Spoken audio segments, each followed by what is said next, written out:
जय श्री राधे राधे दोस्तों, आप सभी का आपके अपने YouTube चैनल अध्यात्म भक्ति में बहुत बहुत स्वागत है। आइए आज आप सब जानेंगे वर्ष 2025 में चैत्र मास कृष्ण पक्ष में पाप मोचनी एकादशी का व्रत कब धारण किया जा रहा है। तो जानेंगे व्रत के शुभ मुहूर्त के बारे में, पारण समय के बारे में, पारण कब और किस चीज से किया जाएगा, इस दिन भगवान को खास करके किस वस्तु का भोग लगाना चाहिए, इस दिन क्या करना चाहिए। तो आइए जानते हैं इन सभी बातों के बारे में। आप सभी भक्तों को पाप मोचनी एकादशी व्रत की ढेर सारी शुभकामनाएं। आप सभी के जीवन में लक्ष्मी नारायण जी की कृपा से आप सभी को सभी प्रकार के सुख और समृद्धि की प्राप्ति हो। प्रत्येक एकादशी व्रत का अपना विशेष महत्व माना गया है। प्रत्येक माह में कृष्ण पक्ष और शुक्ल पक्ष की एकादशी तिथि के दिन एकादशी का व्रत धारण किया जाता है। इसे एकादशी या 11 व्रत के नाम से जाना जाता है। यह व्रत भगवान विष्णु, भगवान श्री कृष्ण को अति प्रिय होता है। सभी प्रकार के पापों को क्षमानार्थ इस व्रत को धारण किया जाता है। प्रत्येक एकादशी व्रत का अपना विशेष महत्व माना गया है। उसी प्रकार से चैत्र मास कृष्ण पक्ष में पड़ने वाली पाप मोचनी एकादशी व्रत का अपना विशेष महत्व माना गया है। यह व्रत सभी प्रकार के पाप क्षय आदि को नष्ट कर रिद्धि सिद्धि दाता व्रत है। इस व्रत की विशेषता यह है कि यदि कोई जीव मृत्यु से पहले दुखी है तो इस एकादशी व्रत का फल यदि आप संकल्प करके उसके कान में कह दें तो वह भी मोक्ष को पा जाता है। इस दिन व्रत को धारण करने से, नियमों का पालन करने से व्रती को हजारों गोदान का पुण्य फल प्राप्त होता है तथा ब्रह्म हत्या, स्वर्ण चुराने का पाप, शराब पीने का पाप, गुरु पत्नी गमन का पाप एवं संसार के समस्त पापों को यह पाप मोचनी एकादशी नष्ट कर देती है। इस दिन विशेष प्रकार से भगवान विष्णु, माता लक्ष्मी और भगवान श्री कृष्ण के चतुर्भुज स्वरूप का पूजन करना चाहिए। तो आइए जानते हैं पाप मोचनी एकादशी व्रत के शुभ मुहूर्त के बारे में। एकादशी तिथि प्रारंभ समय 25 मार्च 2025 दिन मंगलवार सुबह 5:06 और एकादशी तिथि की जो समाप्ति है वह 25 मार्च की रात्रि 3:46 पे एकादशी तिथि की समाप्ति है, यानी कि 26 मार्च की तड़के सुबह 3:46 पे एकादशी तिथि की समाप्ति है।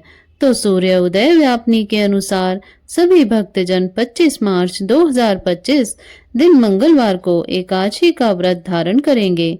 यही व्रत का पारण द्वादशी तिथि के दिन हरिवासर समाप्त होने के बाद किया जाता है। तो द्वादशी तिथि की जो समाप्ति है वह 26 मार्च 2025 दिन बुधवार रात्रि 1:45 पे द्वादशी तिथि की समाप्ति है। तो सभी भक्तजन व्रत का पारण 26 मार्च को दोपहर 1:41 से शाम 4:08 तक व्रत का पारण करेंगे, क्योंकि सुबह हरिवासर का समय होगा। 25 मार्च को सूर्य उदय का समय सुबह 5:56 से सूर्यास्त शाम 6:11 तक होगा। ब्रह्म मुहूर्त का समय सुबह 4:45 से सुबह 5:32 तक होगा।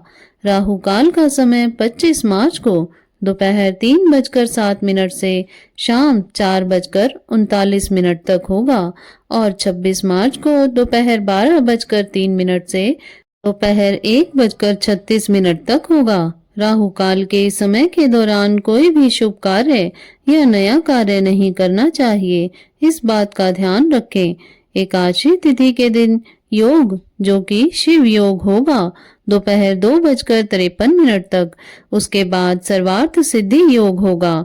नक्षत्र श्रवण होगा रात्रि 3:39 तक। उसके बाद घनिष्ठा नक्षत्र होगा। एकादशी तिथि के दिन द्वीप पुष्कर योग भी बन रहा है, जो कि सुबह 3:39 से शुरू होकर के अगले दिन सुबह यानी कि 26 मार्च की सुबह 6:18 तक द्वीप पुष्कर योग होगा। जो कि एक बड़ा ही अच्छा संयोग बन रहा है। इस दिन व्रती को पूरे विधि विधान के साथ व्रत को धारण करना चाहिए। गंध, पुष्प, धूप, दीप आदि से भगवान का पूजन करना चाहिए। खास करके इस दिन भगवान को पंचामृत बना करके स्नान करवाना चाहिए। पंचामृत भगवान को चढ़ाना चाहिए और उस पंचामृत को प्रसाद के रूप में ग्रहण भी करना चाहिए। इससे अनंत पुण्य फलों की प्राप्ति होती है। व्रती को व्रत के दौरान किसी के ऊपर क्रोध नहीं करना चाहिए। अपने मन में किसी के प्रति द्वेष का भाव नहीं लाना चाहिए। ब्रह्मचर्य का पालन करना चाहिए। ओम नमो भगवते वासुदेवाय या श्री कृष्ण गोविंद हरे मुरारी आदि मंत्रों का व्रत के दौरान जप करना चाहिए। पूर्ण भक्ति भाव के साथ व्रत को धारण करना चाहिए। व्रत को दिन रात्रि उपवास रहते हुए धारण करें या उपवास ना रह पाए तो एक समय फलाहार करके व्रत को धारण करना चाहिए। तो आशा करती हूँ आपको यह जानकारी अच्छी लगी होगी। इस प्रकार से ज्ञानवर्धक जानकारियाँ प्राप्त करते रहने के लिए, व्रत पूजा आदि के बारे में जानने के लिए यदि आप चैनल पर पहली बार आए हैं तो चैनल को सब्सक्राइब कर लें ताकि आने वाली वीडियो की नोटिफिकेशन आपको समय से मिलती रहे। वीडियो को लाइक करें, शेयर करें। सुखी रहें, स्वस्थ रहें। जय श्री राधे राधे। धन्यवाद।